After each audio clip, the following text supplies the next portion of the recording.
ಒಂದು ಕಾಲದಲ್ಲಿ ಕರ್ನಾಟಕದ ಒಂದು ಸಣ್ಣ ಹಳ್ಳಿಯಲ್ಲಿ ಬಡತನ, ನೋವು ಮತ್ತು ನಂಬಿಕೆಯ ನಡುವೆ ಬದುಕುತ್ತಿದ್ದ ಜನರಿದ್ದರು. ಆ ಹಳ್ಳಿಯಲ್ಲೇ ಜನಿಸಿದವನೇ ಮುಂದೆ ಪವಾಡ ಪುರುಷ ಎಂದು ಪ್ರಖ್ಯಾತನಾದ ಮಹಾತ್ಮ. ಬಾಲ್ಯ ಮತ್ತು ಸಂಕಲ್ಪ. ಬಾಲ್ಯದಲ್ಲೇ ಅವನು ಬೇರೆ ಮಕ್ಕಳಿಗಿಂತ ವಿಭಿನ್ನನಾಗಿದ್ದ. ಆಟವಾಡುವ ವಯಸ್ಸಿನಲ್ಲಿ ಕೂಡ ಅವನ ಮನಸ್ಸು ದೇವರ ಧ್ಯಾನದಲ್ಲಿ ತೊಡಗಿತ್ತು. ಬಡತನ ಅವನನ್ನು ಕುಗ್ಗಿಸಲಿಲ್ಲ, ಆದರೆ ದೇವರ ಮೇಲಿನ ನಂಬಿಕೆಯನ್ನು ಇನ್ನಷ್ಟು ಗಟ್ಟಿಮಾಡಿತು. ಅವನು ಪ್ರತಿದಿನ ಹಳ್ಳಿಯ ಹೊರಗಿರುವ ದೇವಾಲಯಕ್ಕೆ ಹೋಗಿ ನಿರಂತರ ಜಪ, ಧ್ಯಾನ ಮಾಡುತ್ತಿದ್ದ. ಜನರು ಅವನನ್ನು ಹುಚ್ಚನೆಂದರು, ಆದರೆ ಅವನ ಹೃದಯದಲ್ಲಿ ದೇವರ ಶಕ್ತಿ ವಾಸವಾಗಿತ್ತು. ಮೊದಲ ಪವಾಡ. ಒಂದು ವರ್ಷ ಹಳ್ಳಿಯಲ್ಲಿ ಭಯಾನಕ ಬರಗಾಲ ಬಂತು. ನೀರಿಲ್ಲ, ಬೆಳೆಯಿಲ್ಲ, ಜನರು ಊರು ಬಿಟ್ಟು ಹೋಗುವ ಪರಿಸ್ಥಿತಿ. ಆ ಸಮಯದಲ್ಲಿ ಪವಾಡ ಪುರುಷನು ದೇವಾಲಯದ ಮುಂದೆ ನಿಂತು ಭಕ್ತಿಯಿಂದ ಪ್ರಾರ್ಥನೆ ಮಾಡಿದನು. ಈ ಜನರ ಹಸಿವು ತಣಿಯಲಿ ಎಂದು ಕಣ್ಣೀರಿಟ್ಟು ಬೇಡಿಕೊಂಡನು. ಅದೇ ರಾತ್ರಿ ಭಾರೀ ಮಳೆ ಸುರಿಯಿತು. ಒಣಗಿದ ಬಾವಿಗಳು ತುಂಬಿದವು. ಹಸಿರು ಮತ್ತೆ ಹಳ್ಳಿಗೆ ಮರಳಿತು. ಜನರಿಗೆ ಅಂದೇ ಅರಿವಾಯಿತು, ಇವನು ಸಾಮಾನ್ಯ ವ್ಯಕ್ತಿಯಲ್ಲ. ಜನಲ ನಂಬಿಕೆ. ಆಮೇಲೆ ರೋಗಿಗಳು ಅವನ ಬಳಿಗೆ ಬಂದರು.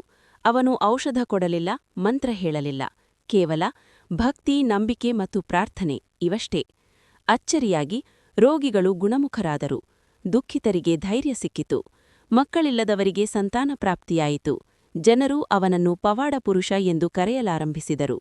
ಅವನ ಸಂದೇಶ. ಆದರೆ ಅವನು ಎಂದಿಗೂ ತನ್ನನ್ನು ದೇವರೆಂದು ಹೇಳಲಿಲ್ಲ. ಅವನ ಮಾತು ಒಂದೇ: ನಾನು ಏನೂ ಅಲ್ಲ, ಎಲ್ಲವೂ ದೇವರ ಕೃಪೆ.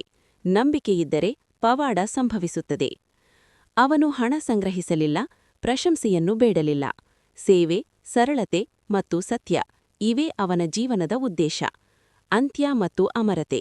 ಒಂದು ದಿನ ಅವನು ಶಾಂತವಾಗಿ ಲೋಕ ತ್ಯಜಿಸಿದ.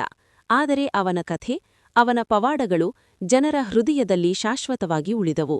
ಇಂದಿಗೂ ಅವನ ಹೆಸರನ್ನು ನಂಬಿಕೆಯಿಂದ ಉಚ್ಚರಿಸಿದರೆ ಮನಸ್ಸಿಗೆ ಶಾಂತಿ ಸಿಗುತ್ತದೆ. ಢಾಲ ಕಥೆಯ ಪಾಠ. ನಿಜವಾದ ಪವಾಡ ಮಂತ್ರದಲ್ಲಲ್ಲ, ಅದು ನಂಬಿಕೆ, ಭಕ್ತಿ ಮತ್ತು ಮಾನವೀಯತೆಯ ಕಥೆ. ಈ ಕಥೆ ನಿಮಗಿಷ್ಟವಾದರೆ ದಯವಿಟ್ಟು ಲೈಕ್ ಮಾಡಿ, ಶೇರ್ ಮಾಡಿ, ದಯವಿಟ್ಟು ಸಬ್ಸ್ಕ್ರೈಬ್ ಮಾಡಿಕೊಳ್ಳಿ. ಎಲ್ಲ ಸ್ನೇಹಿತರಿಗೂ ಧನ್ಯವಾದಗಳು.